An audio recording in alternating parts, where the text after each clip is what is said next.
Friends, welcome to my channel history Mantra. और आज हम बात करेंगे एक नए टॉपिक की। और इस टॉपिक का नाम है मेसोलिथिक एज यानी कि मध्यपाषाण काल। और इसका जो समय है वो लगभग 8000 से 5000 और 4000 ईसा पूर्व, यानी कि आज से लगभग 10,000 साल पहले का ये समय है। तो ये मेसोलिथिक जो फेस है ये मानव विकास का एक अगला चरण है। और इसको माइक्रोलिथ या ट्रांजिशन फेज भी कहते हैं। और जो मेसोलिथिक वर्ड है इसका अर्थ है मेसो मीन्स मिडर या मध्य, और लिथिक मीन्स स्टोन या पाषाण। मेसोलिथिक जो वर्ड है इसका नामकरण या इस शब्द का जो प्रयोग है वो होडर वेस्ट्रॉप ने 1866 में किया था। मेसोलिथिक फेस की जो शुरुआत है आज से 10,000 साल पहले हुई। और इसका जो कालक्रम है 8,000 ईसा पूर्व से 5,000 या 4,000 ईसा पूर्व।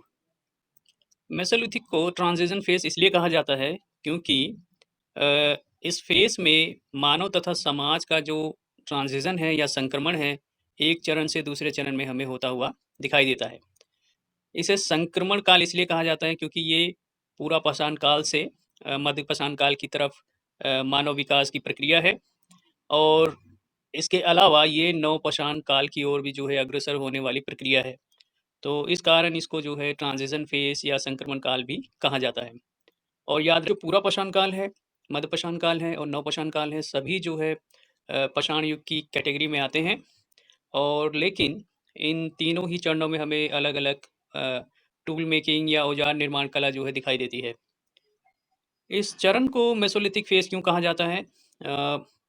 क्योंकि यहाँ पे हमें एक विभिन्न प्रकार की औजार तकनीक दिखाई देती है। इस कारण जो है ये फेज मध्य पाषाण काल या मेसोलिथिक फेज कहा जाता है। इस फेस में जो हमें औजार मिलते हैं उनके नाम है ब्लेड या पॉइंट, ट्रायंगल्स जिसको त्रिभुजाकार भी कहते हैं, ट्रांचेट्स, ल्यूनेट। ल्यूनेट जो है वो मून या सैटेलाइट की तरीके का टूल है। और ये औजार जो है बहुत ही कम आकार वाले औजार हैं।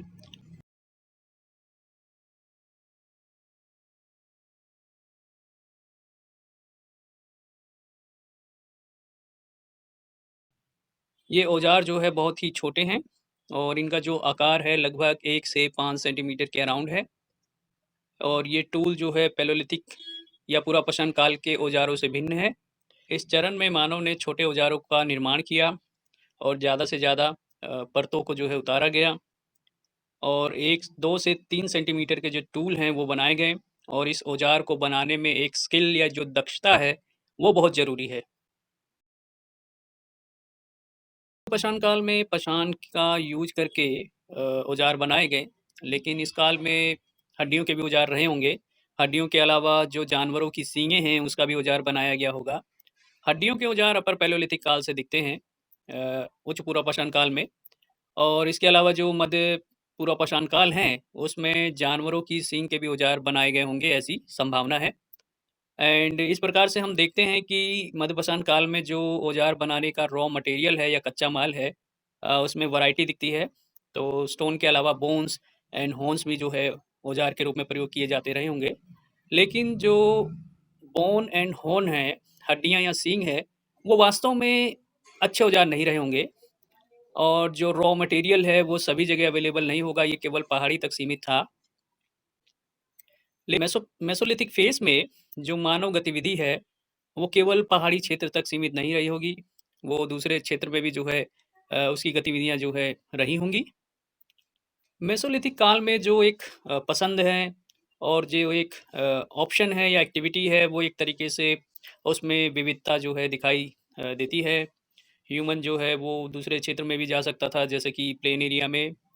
और रॉ मटेरियल जो है प्लेन एरिया में भी उसको ले जाया जा सकता था, क्योंकि इसके आकार जो हैं बहुत ही छोटे थे।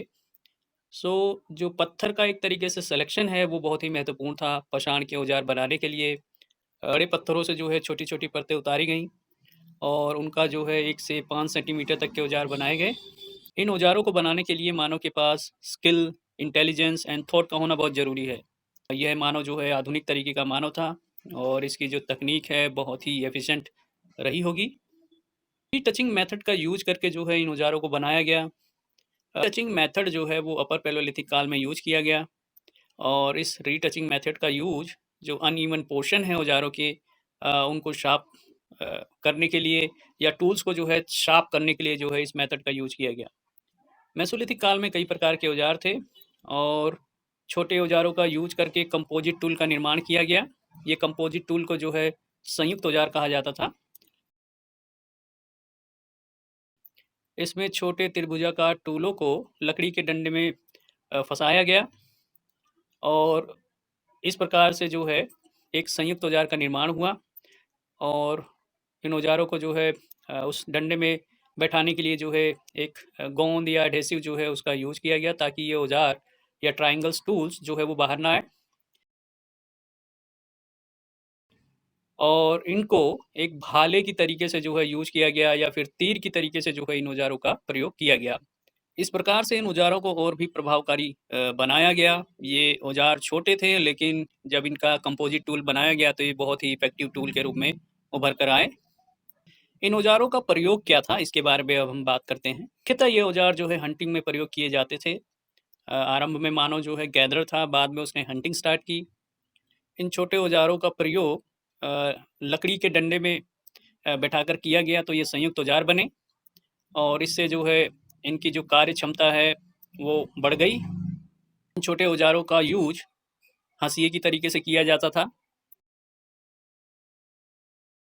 आरंभिक मानव जो है संग्राहक था, बाद में उसने शिकार करना शुरू किया। छोटे औजारों का प्रयोग करके उसने संयुक्त औजार बनाए और ये संयुक्त औजार एक विभिन्न प्रकार का औजार था और ये डिफरेंट तरीके से यूज़ किए जाने वाला औजार था। इन औजारों का प्रयोग हंसिए के तरीके से किया जा सकता था जैसे कि घास काटना, पौधे काटना, जैसे कि वीट, बार्ली और जो जंगली घासें हैं उनको इनकी सहायता से काटा जा सकता था। जंगली घासों के अन्न का प्रयोग मानव स्वयं कर लेता था। इसके अलावा जो ग्रास है उसका यूज़ वह आवाज़ बनाने के लिए या जलाने के लिए करता होगा। मानव चुपके से जंगली जानवरों के पास जाता होगा और इन तीर और भाले जैसे औजारों का प्रयोग करके वो उन्हें मार देता होगा और इससे जो है उन्हें पर्याप्त मात्रा में शिकार उपलब्ध होता होगा और इन औजारों ने जो है उसकी जो ज़रूरतें हैं और उसकी जो कार्य क्षमता है उसको बढ़ाया। इन औजारों के प्रयोग से जो है उसकी शक्ति बढ़ी, उसका आत्मविश्वास बढ़ा और इसके अलावा जो उसकी क्षमता है उसमें भी बढ़ोतरी हुई। अच्छे औजारों से शिकार करना आसान हो गया, उसकी खाद की जो ज़रूरतें हैं वो पूरी होने लगी।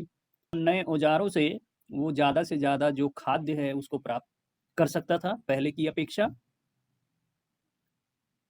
पहले वह खाद्य की उपलब्धता को लेकर के बहुत ही अनिश्चित रहता था।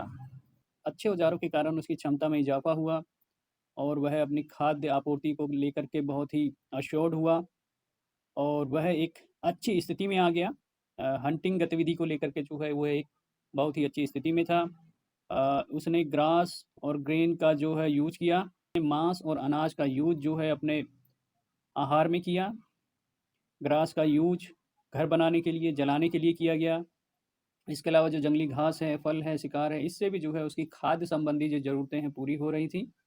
मेसोलिथिक काल में वह अपनी खाद्य ज़रूरतों को लेकर के बहुत ही निश्चित था।